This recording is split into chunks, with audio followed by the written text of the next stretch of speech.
تمہارے انتخابات پر کوئی اعتماد کرنے کو تیار نہیں ہے. پاکستان جب سے بنا ہے تم ہی فیصلے کرتے ہو اور سب فیصلے غلط کرتے ہو. تمہارے پاس نہ سیاست کی تعلیم ہے نہ اقتصاد کی تعلیم ہے. تم فرشتے نہیں ہو. ہمارے فوج کے ہاتھوں جمہوریت اپنا مقدمہ ہار رہا ہے اور فوج نے صرف یہاں سیاست کرنی ہے. ہم ملک میں نظام حکومت کو تبدیل کرنے کی تحریک ہے. مجھے اپنا دشمن سمجھ رہے ہو؟ ہمیں بتایا جائے کہ پاکستان کے سرحدوں کا چوکیدار کون ہے. کہ ہمارے ملک میں ترجیحات عوام کی نہیں چلتی. ہمارے ملک میں ترجیحات ہماری اسٹیبلشمنٹ. بسم اللہ الرحمن الرحیم. السلام علیکم. میں ہوں سید شہریار علی نقوی اور آپ لوگ میرا یوٹیوب چینل دیکھ رہے ہیں نقوی رپورٹس اور نقوی رپورٹس گلوبل. مولانا فضل الرحمان صاحب کے جو کنٹروورشل بیان اور کنڈیمیبل بیان تھا اس کے اوپر انہوں نے کوئی معافی تلافی تو نہیں مانگی، جو کہ ایک واضح ان کا ایک موقف نظر آ رہا ہے کہ پاک فوج کے شہید جو ہیں وہ ان کی کوئی حیثیت نہیں ہے. لیکن ابھی وہ شکوہ اس کے اوپر ظاہر ہے کہ سب پوری دنیا پورا پاکستان کنڈیم کر رہا ہے، لیکن ان کو کوئی فرق نہیں پڑتا اور ان کا کوئی کچھ بگاڑ بھی نہیں سکتا، کیونکہ اس کو مذہبی ٹچ دے کے ان کی پارٹی کے لوگ کھڑے ہو جائیں گے اور پھر خون خرابہ ہوگا. پھر افغانستان سے اسلحے آئیں گے، انڈیا سے اسلحے آئیں گے اور اپنے گھروں سے بھی اسلحے نکلیں گے. خیر وہ بات ایک الگ ہے. لیکن ایک بات مولانا فضل الرحمان صاحب نے کی کہ فوج کے حوالے سے کہ پاک فوج جو ہے وہ ان کا کام ہے سرحدوں کی حفاظت کرنا، سیاست میں مداخلت نہیں کرنا. ٹھیک ہے، انہوں نے یہ بھی فرمایا، جو میں دیکھ رہا تھا ان کا بھی ایک اور بیان آیا تھا اس میں، کہ عاصم منیر صاحب کو کہا کہ خالی قرآن کا حافظ ہونا ہی بڑی بات نہیں ہوتی ہے، قرآن کے کچھ جو ہے وہ تمہارے اوپر احکامات بھی ہیں، کچھ فرائض ہیں، وہ بھی تم انجام دو. تو ایسے جو ہے نا وہ دینی جتنے اسکالرز ہیں ان کے اوپر بھی ہوتا ہے کہ وہ فساد نہ برپا کریں، لیکن مسلسل ہم دیکھتے ہیں کہ جتنے بھی ملا ہیں بیٹھ کے ادھر ادھر کے سب جگہ کے وہ فساد مچا رہے ہوتے ہیں. ٹھیک، لیکن میں اس پہ بھی فضل الرحمان صاحب کو وہ نہیں کہوں گا. ہاں اس بات پہ میں ایک بات کروں گا کہ فضل الرحمان صاحب جو ہیں وہ کہہ رہے ہیں کہ پاک فوج کا کام سیاست میں مداخلت نہیں ہے. سرکار تقریباً میں بچپن سے آپ کو دیکھ رہا ہوں کہ آپ سیاست میں ہیں اور آپ جو ہے پی ڈی ایم میں آپ شامل تھے. پی ڈی ایم میں بھی آپ نے فوج کے خلاف بات کی، پھر آپ جب حکومت میں آئے تو فوج بہترین ہو گئی.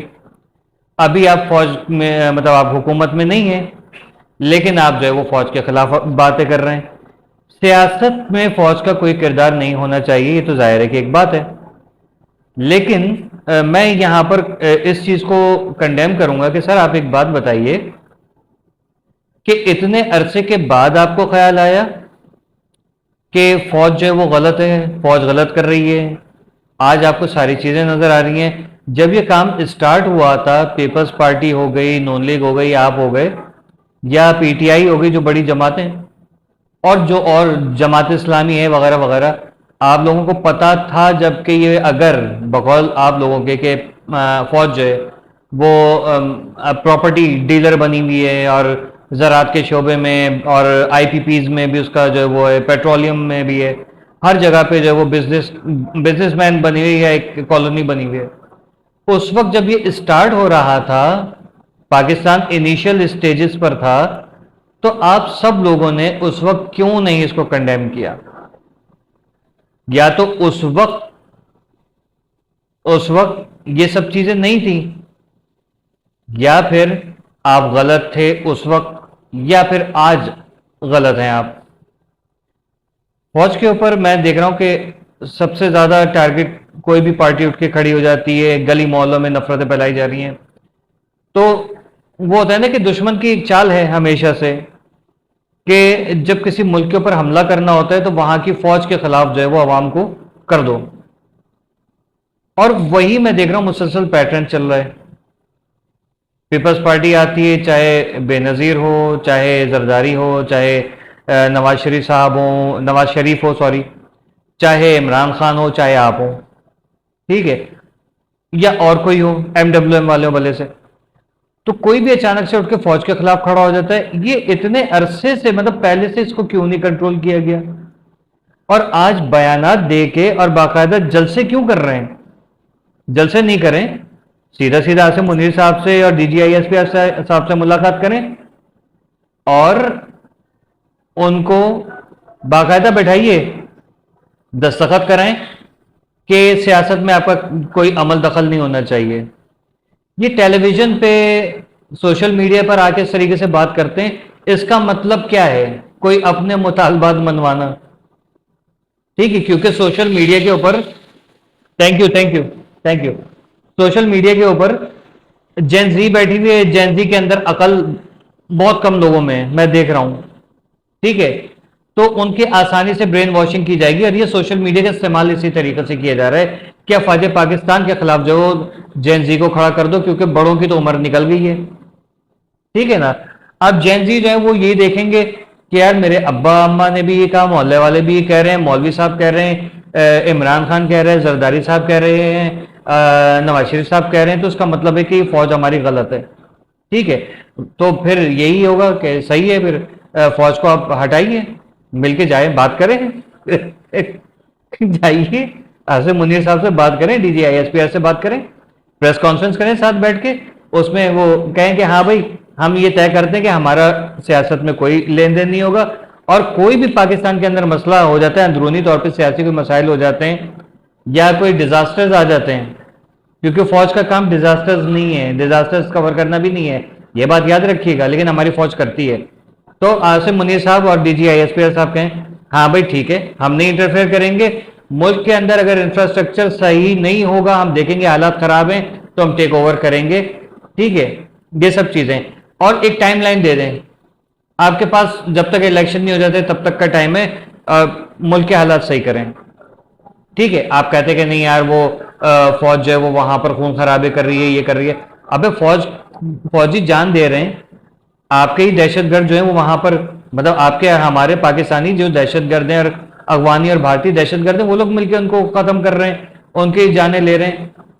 ٹھیک ہے، تو شہید تو مطلب ایک آپ کے جماعت کا ہو، نیک کام کرتے ہوئے وہ اللہ کو پیارا ہو جائے، کوئی حملہ ہو اس کو تو شہید ہے. ایک طالب علم بھی اگر علم حاصل کرنے کے لیے نکل رہا ہے، جان چلی جاتی ہے تو شہید کہلاتا ہے. حلال رزق جو کمانے کے لیے نکلا ہے گھر سے، اس کی بھی جان چلی جاتی ہے وہ بھی شہید ہے. ٹھیک ہے نا؟ تو یہ سب چیزیں ہونی چاہیے کہ ان کے اوپر شہید کا ورڈ جو ہے نا اس کا صحیح استعمال کیا جائے. اب ایک فسادی خبیث جو ہے وہ مر جاتا ہے تو اس کو شہید کہہ دیے نا، یہ ایک بڑی ہمارے جو ہے وہ ظاہر ہے پاکستان میں تو دین اسلام کی شکل ہی الگ ہے ہمارے یہاں. ٹھیک، تو مذاق شودا کا، یہ شہید لفظ کا اور دین کا مذاق سب سے زیادہ ہم پاکستانیوں نے اڑایا ہوا ہے. اپنے مطلب کے لیے آیتیں اپنی اپنی چن کے ہم نے نکالی ہوئی ہیں، احادیث اور واقعات ہم نے نکالی ہوئی ہیں. وقت پڑتا ہے تو یزید کے اوپر لعنت بھی ہو جاتی ہے، جب وقت نکل جاتا ہے تو یزید رضی اللہ عنہ بھی ہم لوگ بول رہے ہوتے ہیں. یہ تو ہمارے پاکستانیوں کے حالات ہیں. ٹھیک ہے نا؟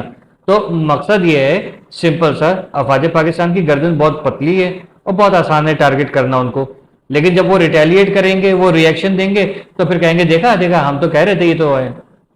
ٹھیک ہے، چاہے فضل الرحمان صاحب ہوں، اور ایک وہ میں دیکھ رہا تھا حافظ اللہ کر کے بھی کوئی ہے جو افغانی کا پاکستان میں سیاست کا کیا کام ہے مجھے سمجھ میں نہیں آتا، لیکن یہیں سے سمجھ میں آ جاتا ہے. بہت ساری ایسی سیاسی جماعتیں جس میں افغانی گھسے میں ان کا سمجھ میں آتا ہے کہ بھائی یہ پاکستان سے کتنے مخلص ہیں. بہرحال میں یہ دیکھ رہا ہوں کہ جتنے بھی ملا لوگ ہیں، مولوی حضرات ہیں، مولوی حضرات نہیں ملا، اور سیاسی جمہوریت جتنے بھی ہیں جنہوں نے ہم لوگ کو بندر بنایا ہوا ہے، ٹھیک ہے، اور وہ ڈگڈگی بجاتے ہیں، ہم لوگ سارے ناچ رہے ہیں. ان لوگوں نے طے کر کے رکھا ہوا ہے کہ ملک میں انتشار کریں، فساد برپا کریں. شیعہ سنی فسادات ہو رہے ہیں، سنی وہابی فسادات ہو رہے ہیں، سندھی مہاجر پختون اور پنجابی سرائی کی یہ سب چیزیں چل رہی ہیں ملک کے اندر. تو ان چیزوں کا حل کوئی سیاستدان نہیں نکال رہا ہے. ٹھیک ہے نا؟ تو وہ یہ جتنے بھی فسادی ہیں جائیداد بنا رہے ہیں. ملک سے وفاداری تو اس وقت ثابت ہوگی نا کہ جب بھائی میں یہاں پر ہوں، پاکستانی ہوں، میری کوئی جائیداد باہر نہ ہو، میری کوئی آل اولاد جو ہے وہ باہر وہ نہ علاج کے لیے جائے، نہ ہی تعلیم حاصل کرے یہیں پر. اب ایک آپ کو یاد ہوگا کہ پیپلز پارٹی کے ایک حضرت تھے جن کا پنجاب میں علاج نہیں ہو رہا تھا تو وہ دبئی، قطر وغیرہ کہیں بحرین چلے گئے تھے. ہاں قطر.